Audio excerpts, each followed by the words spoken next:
In nomine Patris et Filii et Spiritus Sancti.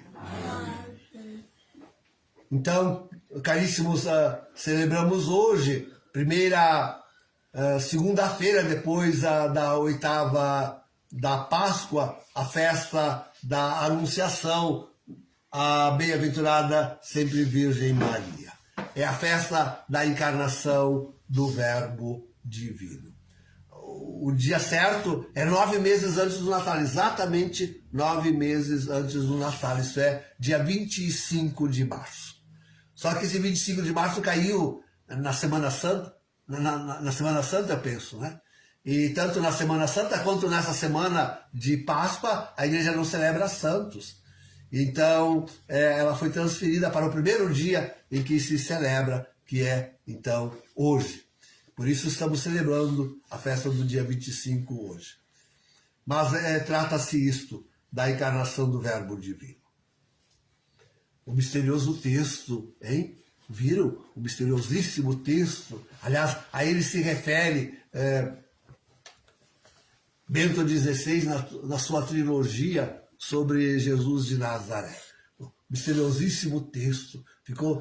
Os historiadores, os exegetas ficam procurando na história onde podia ter se dado esse sinal, especialmente para a casa, afinal, como ficou isto, né? E nada encontram, nada encontram.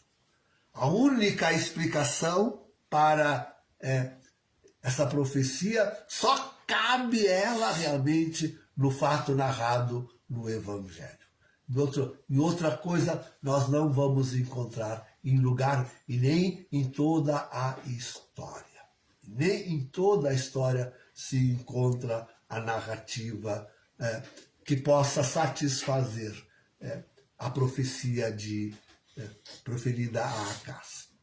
Então, estamos diante desse altíssimo mistério da encarnação do Verbo Divino. Olha, queridos, a virgindade de Maria, antes, durante, depois do parto, apontam para Jesus, viram? Não apontam tanto para ela, quanto para Jesus.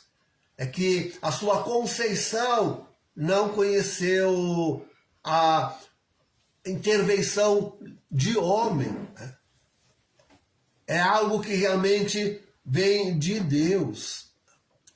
Maria é um milagre maravilhoso. Um dia eu analisei isso num grupo. Um dia, Maria, como se diz assim, que o primeiro óvulo que ela produziu, e único, depois nunca mais produziu outro. Primeiro e único óvulo que Maria produziu foi usado por Deus para formar o corpo do Verbo que se encarnou. E é a sua divindade. Sim, tudo isso, todo o mistério da virgindade de Maria aponta para atestar a divindade de Jesus. Jesus é Deus. A pessoa de Jesus é divina. Em Jesus existem duas naturezas. A natureza humana, colhida de Maria, desse óvulo de que trato, e a natureza divina, que é a encarnação da segunda pessoa da Santíssima Trindade, o Verbo de Deus. Mas existe uma só pessoa em Jesus. Jesus não é duas pessoas. Não é um Jesus terreno que comporta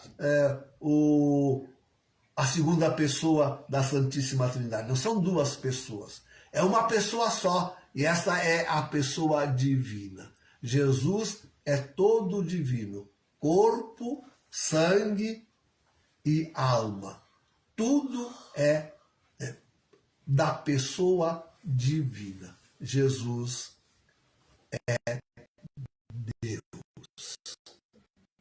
É isso que afirma de forma forte, solene, a fé da Santa Igreja Católica. Jesus é Deus. Queridos, ó, atentos. Não confessar a divindade de Jesus não é ser católico, não é ser cristão, não é ser nada. Se não confessa a divindade de Jesus, nada. Como fica bem ligar a encarnação de Jesus à sua ressurreição. A ressurreição de Jesus já está ali, na encarnação. Porque é o Deus que não pode morrer que encarna na Virgem Maria. Nós, homens, em morrendo, como os animais, podíamos voltar ao nada.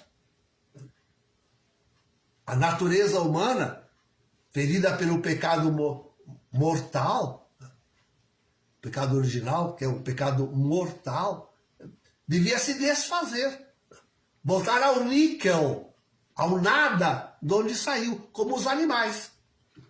Os animais, quando morrem, voltam ao nada. Acabou. Acabou aquele ser. O homem também devia sofrer o mesmo destino. É só por um milagre divino que a alma, separada do corpo, continua viva. O corpo se desfaz e a alma continua. Só a consciência humana e a lembrança de toda a sua vida, de todos os seus atos, o conhecimento todo que adquiriu, tudo ainda é presente na alma humana. Mas é por um milagre divino. O milagre acontecido em vista da encarnação, ressurreição de Nosso Senhor. Na verdade, devia usar 3 termos. A encarnação significa toda a vida de Jesus, a sua pregação, seus milagres, a expulsão dos demônios, o perdão dos pecados. Significa também a sua paixão e morte, porque só sendo homem, Deus poderia sofrer na sua humanidade a morte. Sua divindade não, mas na sua humanidade a morte. A sua pessoa continua viva. E é por causa disso que ele conserva o homem vivo também, mesmo se desfazendo o seu corpo. Então, é a ressurreição de Jesus, a força da sua paixão e morte, da sua encarnação, que nos faz que é antecipada no milagre de nós continuarmos sendo pessoas, mesmo depois da morte. Assim como Maria foi preservada do pecado original em antecipação dos méritos de Cristo, nós somos preservados da morte, do níquel, do nada, do desfazimento total, em previsão da ressurreição. Agora digo logo em direto, da nossa ressurreição. A nossa ressurreição que acontece na ressurreição de Cristo. É invencível a unidade do corpo e da alma. E porque é invencível a unidade do corpo e da alma no homem, deveria tudo se desfazer, voltar ao nada. Mas como em Jesus Cristo a pessoa divina é invencível, o seu corpo não conheceu corrupção e ele ressuscitou. O corpo voltou à vida. Não podia continuar morto, porque era divino, era o corpo divino. Não podia morrer. Não podia continuar morto. Não podia corromper-se. Tinha que voltar à unidade com a pessoa divina. E isto foi a ressurreição. Agora, pela graça da ressurreição, na ressurreição de Cristo, também a nossa alma clama por juntar-se de novo ao seu corpo. E isso será a ressurreição dentre os mortos, que nós tanto pregamos e que nós tanto esperamos e que anunciamos para breve. Para breve, nós anunciamos isso. De novo, juntar-se a corpo e alma. Por mais que o nosso corpo tenha se desfeito, mas isso tudo são elementos do cosmos, tudo isso é elemento da natureza. Nada se perde. Na natureza, nada se perde. Deus tem o poder de tomar de novo. Olha como eu vou dizer. Tudo aquilo que um dia foi parte da união com nossa alma e juntar de novo. Olha, tudo aquilo. Quer dizer, nenê, jovem, homem, adulto, velho. Tudo de novo. Deus pode juntar com a nossa alma. Tudo aquilo que um dia já esteve em comunhão com ela, o nosso corpo. E assim ressuscitarmos, como a semelhança do corpo de Jesus. Como assim? Olha o paralelismo perfeito. Assim como Cristo ressuscitou, ressuscitaremos nós também. Pela graça da sua divindade. Nós devemos ter nos desfeito, seremos divinizados na nossa ressurreição, na ressurreição de Jesus. Seremos divinizados. Todo esse grande mistério está aí, queridos. Nesta sementinha que é o verbo divino plantado no óvulo, no único óvulo que Maria produziu. Diz que quando Maria deu o seu consentimento, e é fácil de nós entendermos isso, quando Maria deu o seu consentimento, et ante domini, fiat mihi segundo o verbo tuum.